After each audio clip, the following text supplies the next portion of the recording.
Hey guys, Silverlord here, back in with another action figure review. Today we'll be taking a look at the Page Punchers 7-inch Kingdom Come Superman. Brought to us by the fine folks over at DC Direct and or McFarlane Toys, pick your poison I guess, who will actually remain fine folks throughout the duration of this review, despite the fact that they suck for making the Supergirl too dang hard to get from this wave. So I only have this guy as the time I'm recording this video. Maybe I'll get Supergirl later when nobody cares about this line because Mattel got the license, if you haven't heard. So without further ado, why don't we cut right to the chase and get to the meat and taters of this review and take a look-see at all what good old Supes has to offer in terms of accessories. Starting off with the comic, and gotta tell you, these plastic clamshells, I don't know if they're causing this, but every stinking comic I've ever gotten has always got a damaged cover. Almost always. Look at that. Cut right down the side.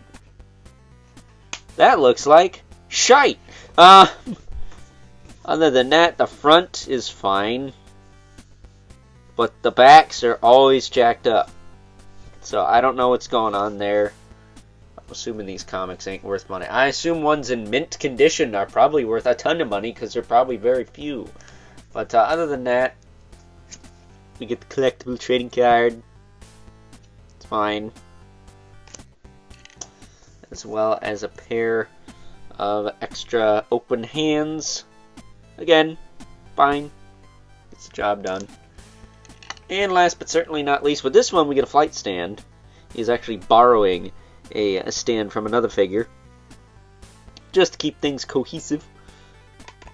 But yes, I am going to fold this up like so, because y'all know how these flight stands work by now, I would hope. So there you go. Flight stand. Bada bing, bada boom. Now, this is not the only Kingdom Come figure we've ever gotten from McFarlane Toys. We've also gotten this big ass wing pack Batman who just kind of sneaks in there, and as you can see, his wings completely take up most of the screen. But these are the only two we got. It'd be nice to get a Wonder Woman. I guess you could kind of use that classic one from Page Punchers that's coming out with the skirt. She did kind of look like that for a little bit in Kingdom Come, if I'm not mistaken.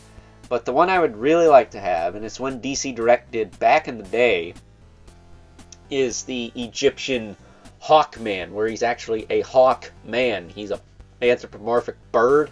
Looks freaking badass. McFarlane would kill it with that, but since I only got like a year left with this license, probably not going to happen. So that freaking sucks. I also have a Deadman from this series, where he is a complete skeleton with the Deadman suit. So there you go. Please mind the twisty ties that hold this guy up on my wall where he is proudly displayed. His freaking wing pack just jacked up this stupid stand. There we go. But moving right along, let's take a closer look at the Man of Steel hockey puck display stand that does not come with this figure, but you can see it anyways. Why not? Looks a little older. That's appropriate. I think he could have used a little more gray on the sides, but it is what it is. As far as articulation on this guy goes, it's the same as all the other Superman on this body. We just looked at the Fidgetal DC Classic Superman. The Page Punchers Shazam utilizes these parts. And most notably the Earth 2 Superman from the... is it Crisis on Infinite Earths was where this body originated. So this is like the fourth time we've seen it. I think there's a Target exclusive Supes that uses this body too, maybe a couple. But as far as articulation goes, his head will look up and down as much as that joint will allow. Rotate side to side, some tilt. Shoulders pop up, back down, rotate all the way around. Beautiful butterflies. Got the bicep swivel, double elbow. Woo!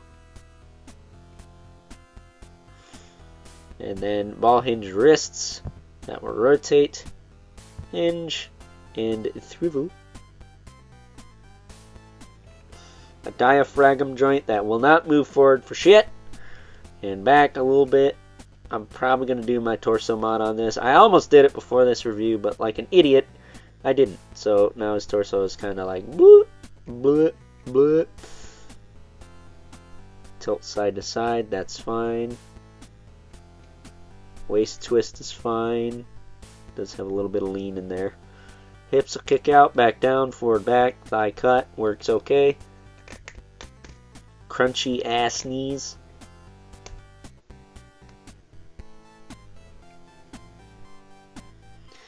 Yeah, that's a very floppy torso. What the hell? Almost all these Superman figures with this body, the Fleischer animated Superman as well, floppy as hell in the torso. I don't get it. It's like, oh, it's the best body. I'm like, it's the best loose body.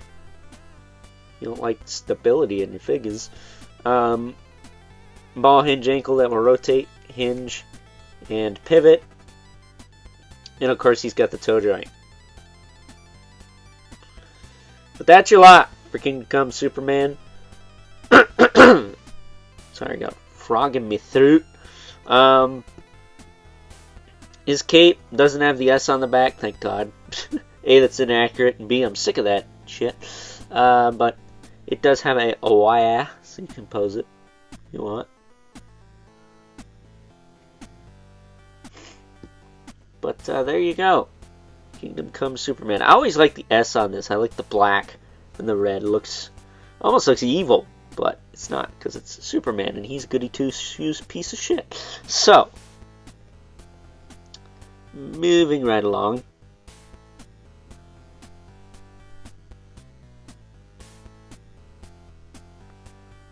We are going to bring in, if I can get him centered here, our two regulars, the Mythic Legion's Brother Mandibilith. Right. Yeah. And the infamous Spawn. Right here. Who is a little shorter. Little soups. For once. He is not towering over everyone. He's not even the tallest. So ain't that some shiznit. So with that being said, I think it is time now that we wrap things up with some final thoughts.